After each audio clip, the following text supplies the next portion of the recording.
এই তো বন্ধুরা, আমি ভর্তা বানিয়ে ফেললাম।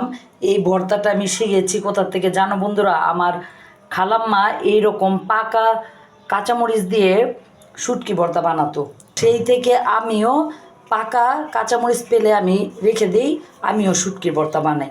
আমার খুব ভালো লাগে। এখন আমি পাটায় মেখে ভাত খাবো, সেটা আমার আরও বেশি পছন্দ।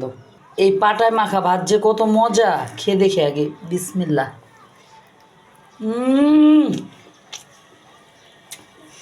বন্ধুরা, অসাধারণ। তুই পাটা মাখা ভাত খাবে? হ্যাঁ খাবো। নাও বিসমিল্লাহ। খেয়ে দেখো তো কেমন হয়েছে আম্মু? অনেক মজা হয়েছে। অনেক মজা হয়েছে, অনেক মজা বন্ধুরা, ঝাল আর মজা।